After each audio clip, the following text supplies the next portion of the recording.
Farouk Mia has a chance at goals. Farouk Mia tries to open up his body.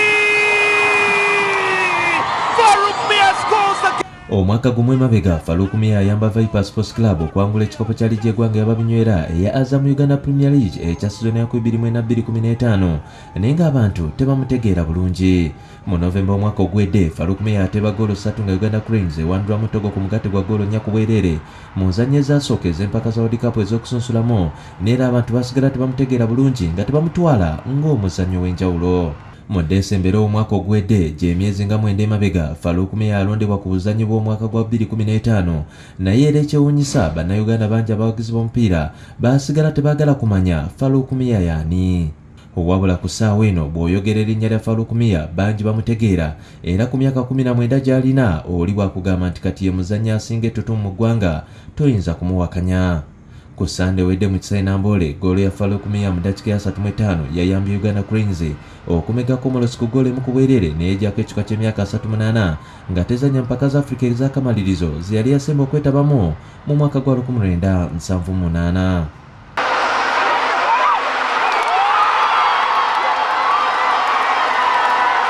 Ng'Abannayuganda bangi batagenda kwerabira goolo ya Farouk Mia ey'ebyafaayo eyajjawo ekika ky'emyaka 38 nga Uganda tezannya mpaka za Afrika ez'akamalirizo ne Mia Farouk kennyini agyenyumirizamu ng'eyatuukiriza ebimu ku birooto bye ate nga egoolo eyasoose mu mipiira 6 egyazannyiddwa mu kampeyini ey'okusunsulamu ogenda mu Afrika ez'akamalirizo ate ng'eyagaddewo kampeyini yonna. Yazze mu kaseera katuufu kembadde njagala kembadde kuba nabadde determine nnyo nga njagala goolo eyo kuba nadde sisobola kuva mu kampeyini nga siteebye goolo.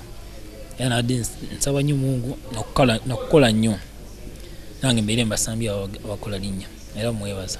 Farouk Mia w'emyaka 19 ng'omupiira ogw'ensimbi agukyangira mu kilabu ya Standard League ey'omu kibinja ky'ababenywera mu Belgium kati yeesunga mpaka za Africa mu Gabon omwaka ogujja.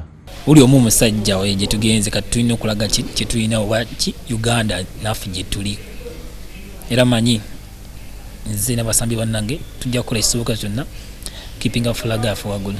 Wadde nga nnyina Aisha Muteso ekyali Wajjala yali tamwagaza kuzannya mupiira, Mia agamba nti talina kyeyejjusa era amwenyumirizaamu nnyo ng'omuntu amuyambye nnyo okufuuka kyali kati.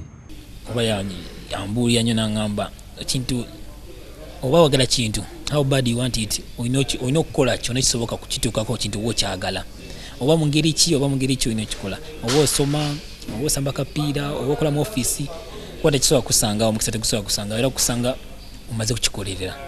Bantu bangi kibatwalira ebbanga ddene okukola ebyafaayo ng'ekyokulabirako okuva mu 1978 Uganda Cranes ezzeebeera n'abazannyi ab'amannya n'engeremwa okugenda mpaka za Afrika ez'akamalirizo kyokka ku Farouk Mia emyaka giri ebiri gyokka okuva lwe yatandika okuzannya Uganda Cranes ng'omupiira gwe gwasooka Uganda Cranes yali yeegezaamu ne Seychelles e Lugogo mu mwaka gwa 2014. Ebiseera ebyo yali azannya mu kitongole eky'obutanyi wakati naye agamba nti okuva lwe yadda ku kyoto kyayongera okulinnyisa omutindo gwe era talina n'ekimu kyeyejjusa. Mu January w'omwaka guno Viper Sports Club yatunda Farouk Mia mu kilabu ya Standard League mu Belgium ku $40 eza Uganda ke kawumbi kamu n'obukadde 360 era agamba Viper Sports Club eyamuola terimuva ku mutima. Kuba Viper naye yampa musingi omulungi kuba ikuvaayo kuyita mu kitende byonna ne tukano. Era singa sibuwa singa nanga tomanya wayo singa tebamanyi bamukutuka na national team kwa Viper life ne Belgium yanjawulo kati Belgium ate olina okukola ate nnyo okusinga ko ne badde nkola mu Viper kuba teri oba tebakumanyi oba olina okukola wanga genze mu new life olina okukola nnyo tekusukkako. Mu mwezi gwa Maachi yali mu ttiimu ya Standard League yawangula ekikopo kya Belgian Cup nga baamega Club Brugge ku goolo 2-1.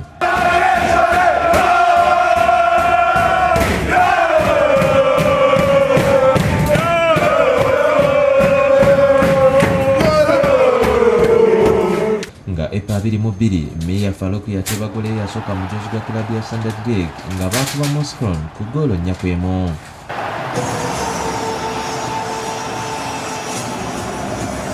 Wabula olw'okuba nti omutindo gwe gye buvuddeko gubadde guddiridde mu kilabu ye omutendesi yamutadde mu ttiimu ento ayongere okulinnyisa omutindo ekintu kyagamba nti kyakumuyamba okukola ennyo. Buli omu mu nsi abeera n'omuntu gwe yeegomba ne Mia Farouk yeegomba star wa Portugal ne Real Madrid ya Spain Cristiano Ronaldo. Wesinga okwegombesa kale Ronaldo kuba is a hard working man yakola nnyo omusajja Kwa best player ni ate akola nnyo ayagala kwenga yasinga kati nange buchobo kadi ngamba nange nyokuwa the best wendi at least level gyendi munange at least nyokukola mbenga nze asinga mu abo baliwo. Denies them another opportunity. Here we go again. It's Massa. It's a goal. They took their time about finding the back of the net, but Farouk Mia has settled the nerves.